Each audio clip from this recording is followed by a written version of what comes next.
জয়সওয়ালদের মিথ্যাবাদী বললেন ভারতের সাবেক উইকেটকিপার। বলা হচ্ছে মেলবোর্ন টেস্টে বাংলাদেশের আম্পায়ার শরাফুদ্দৌলা ইবনে শহীদের দেওয়া সাহসী সেই সিদ্ধান্তের কথা। প্রযুক্তির সীমাবদ্ধতাকে আমলে নিয়ে ভারতের ওপেনার যশস্বী জয়সওয়ালকে আউট দিয়ে আলোচনায় এসেছেন সেই ম্যাচে টিভি আম্পায়ারের দায়িত্ব পালন করা শরাফুদ্দৌলা। জয়সওয়াল সেই সিদ্ধান্ত মানতে না পেরে তর্কে জড়িয়েছিলেন মাঠের আম্পায়ারের সঙ্গে। সেই ঘটনার পর মোটামুটি দুটি ভাগে বিভক্ত হয়ে পড়েছে ক্রিকেট সংশ্লিষ্টরা। ভারতের অধিনায়ক রোহিত শর্মা সহ বেশিরভাগই অবশ্য বলেছেন শরাফুদ্দৌলা ভুল করেননি। তবে সাবেক ক্রিকেটার সুনীল গাভাস্কার এবং বিসিসিআইয়ের সহ সভাপতি রাজীব শুক্লার মতো এক পক্ষ বলছে প্রযুক্তির উপর বিশ্বাস রেখে নট আউট ঘোষণা করা উচিত ছিল টিভি আম্পায়ারের। এরা তো মিথ্যাবাদী, ঝুটের লোক হাইয়ে।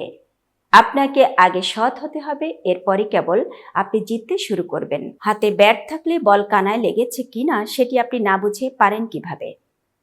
এতক্ষণ বার্তা বৈঠকের সাথে থাকার জন্য ধন্যবাদ। নতুন নতুন তথ্য সংবাদ পেতে বার্তা বৈঠকের ইউটিউব চ্যানেল ও ফেসবুক পেজের সাথেই থাকুন।